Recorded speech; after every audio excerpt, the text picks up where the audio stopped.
자, 보시면 불과 작년에 설명해야 할 때는 여기에 있는 화살표들이 다 반대였습니다. 학령 인구는 계속 감소하고 있습니다. 단 올 고1은 아닙니다. 지금 출산율 아시나요? 0.6%입니다. 황금돼지의 출산율 몇 프로인지 아시나요? 1.4%입니다. 엄청 많죠. 지금 서울권은 각 고등학교별로 고1은 한 반씩 더 많습니다. 아파트 밀집 지역은 막 2반, 3반씩 많아집니다. 그러면 지금 중3 학생들은 뚝 떨어집니다. 0.8%입니다. 그러면 고1 학생만 부모님 덕에 박 터지는 겁니다. 경쟁률이 급 치솟는 거죠.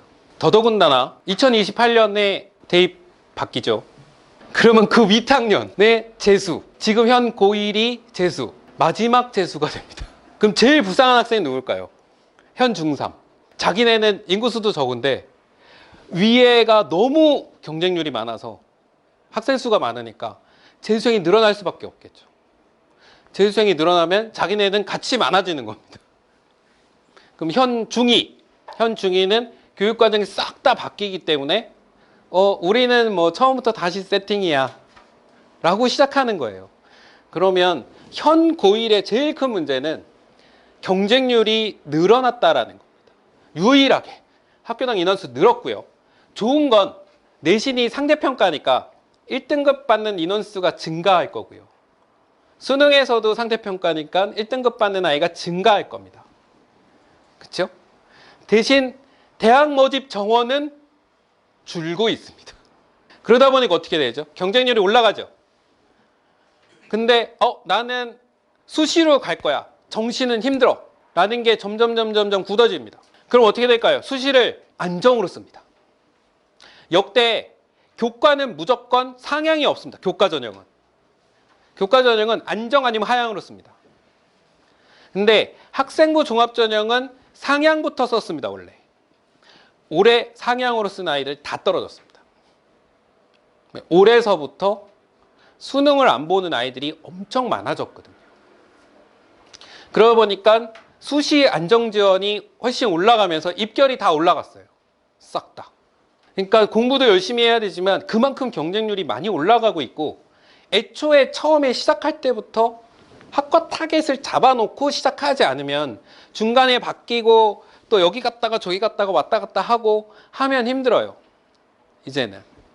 그래서 고1 때부터 진지하게 현실적인 학과를 어디를 갈 것이냐라는 걸 생각을 하셔야 됩니다. 그래서 그 학과에 맞춰서 차근차근 준비하셔야 되고, 선택 과목도 선택하셔야 되고, 그 선택 과목의 성적을 잘 받아야 돼요. 그게 대학을 잘 갈 수 있는 제일 편한 길이에요.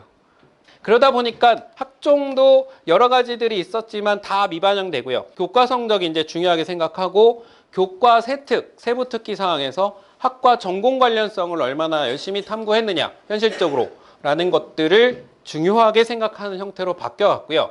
정시 같은 경우는 킬러 문항이 없어졌죠. 작년에. 킬러 문항 없어져서 어떻게 됐을까요? 난이도는 더 쉬워졌을까요? 어려워졌을까요? 더 어려워졌습니다. 아이들 말로는 국어 비문학 지문에 경제 지문이 안 나와요. 애들이 경제를 어려워하니까. 대신 선지를 어렵게 만들어놨어요. 모의고사 풀어보는 학생들은 알죠. 요거 둘 중에 하나가 답이다. 지금은 어떻게 해야 되냐? 이거 셋 중에 하나가 답인데? 이런 느낌으로 바뀐 겁니다. 그러니까 오답을 찍을 가능성이 높아진 거죠. 그래서 난이도 올라가고 당연히 재수생은 늘어날 수밖에 없는 실정입니다. 자, 수능 과목인데요. 이거는 대부분 다 아실 거니까 요건 간단하게 넘어가겠습니다. 제가 이제 정시 상담이나 이런 거 할 때 제일 아쉬운 게 뭐냐면, 다 수학은 열심히 합니다. 이과가 많기 때문에. 문제는 영어, 국어예요. 특히 영어. 영어가 유일하게 뭐죠? 절대평가. 영어가 절대평가면 수시에서도 최저 등급을 맞추기에 가장 편한 거죠. 절대평가니까. 근데 영어를 안 해요. 영어를 못 한대요. 단어를 외우는 게 싫대요. 미치는 거죠, 이거. 지금 고1 학생들 영어 열심히 하십시오. 영어 난이도는 쉬워진 건 사실이에요. 단 쉬워진 대신에 잘 봐야 돼요. 예에서 1등급 맞아놓으면 나중에 편해요. 확실히. 제일 충격적인 게 뭔지 아세요? 인서울에서 제일 높은 전문대가 어딘지 아세요? 명지전문대예요. 원서를 쓰는 조건이 뭔지 아세요? 영어 1등급만 원서 쓰세요. 이렇게 되어 있어요. 문과, 이과 필요 없어요. 영어는 공통이니까. 그렇죠? 그러니까 영어를 확보를 해놓고 그 다음에 수학은 상황에 따라서 내가 선택을 할 수가 있잖아요. 그 다음에 이과, 문과 선택하는 건 좀 예민하긴 합니다. 뭐 저는 진짜 좋아하는 게 있어야지 이과를 가라라고 하는 주의고요. 중학생 아이들의 거의 90% 이상은 이과를 지망합니다. 지금 이과가 포화 상태예요. 문과는 거의 고등학교 서울권에 있는 학교들, 강남에 있는 학교들도 뭐 예를 들어서 8반이 있으면 그 중에 한 반, 두 반밖에 안 나와요. 예전에는 같은 성적이면 이과가 더 잘 간다 이런 얘기를 했었는데 이게 바뀌었습니다. 이제 문과생이 너무 없어요. 이제. 근데 뭐 이과가 취업률이 좋다라고 얘기하는데 그것도 사실은 별거 없습니다. 그러니까 국가 통계 자료를 보면 문과 학생의 취업률이 학과의 평균으로 따지면 40% 정도 나옵니다. 40%. 이과가 60%가 나옵니다. 근데 생산직을 빼면 이과 나와서 생산직에서 근무하고 싶어요? 공장? 생산직을 빼면 어떻게 되느냐? 문과 생산직을 빼면 30%대예요. 이과도 30%대예요. 근데 여기서 더욱 충격적인 건 대학을 졸업하고 나서 취업률. 졸업 후에 1, 2년 사이에 취업한 애들. 문과가 30% 정도 나오고요. 이과는 생산직을 빼고 연구직, 애들 다 연구직 하고 싶어 하거든요. 연구직은 2%입니다. 이 2%가 어디가 잡혀서 2%냐면 포스텍, 옛날 포문데 카이스트. 얘네가 2%예요. 예전에는 공대 대학원은 아이들이 없어서 대학원 교수가 놀았어요. 요즘에는 대학원이 포화 상태예요. 왜냐하면 취업하기가 힘들기 때문에. 제 제자가 졸업하고 나서 대학원 졸업하고 유학까지 갔다 와서 연구직을 들어갔어요. 정규직은 아니고요. 야, 드디어 성공했네. 야, 월급 얼마 받아? 280만 원 받는데요.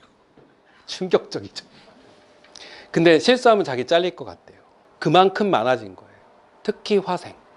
그러니까 진지하게 생각해 볼 필요가 있어요. 고1은. 내가 진짜 화생을 좋아하는 건지 아니면 화생이 쉬워서 좋아하는 건지 이걸 생각해 봐야 돼요. 제일 어처구니 없는 학생이 자기 의대를 가고 싶은데 피 보는 게 싫대요. 뭐 장난하니 너? 그래서 자기는 정신과를 가고 싶대요. 야, 학부생 때는 해부하고 나왔는데 안 하냐? 뭐 어떻게 되지 않을까요? 안 돼요. 또 이상한 애들 심리학과. 심리학과는 뇌과학이에요. 상담 이런 거 아니에요. 연대 심리학과가 최고거든요. 거기 3학년 뇌해부 실습도 해요. 살아있는 원숭이를 이렇게 놓고 뇌를 따요. 이렇게 딱 따갖고 거기다 전극침 이렇게 꽂아놓고요. 자극 주면서 MRI 찍어요. 그게 심리학과예요. 그러니까 학과 정보가 너무 없어요. 방송에 나오는 심리학자들 자기가 아는 지식의 1%도 얘기 안 하는 거예요. 그러면 저 아이들 상담하고 싶은데요. 그 상담학과 따로 있습니다. 상담학과는 인서울에 없어요. 경기도 붙어 있어요. 거기 인서울만큼 높아요. 그러니까 자기 꿈에 대해서 부모님들도 그렇고 학생들도 그렇고 조금 더 진지하게 생각하셔야 돼요. 내가 어떤 길을 선택하느냐에 따라서 레벨 차이가 마구마구 발생하는 게 요즘 시기입니다. 남들이 다 하는 거 쫓아가면 그만큼 경쟁률이 높아지는 거예요.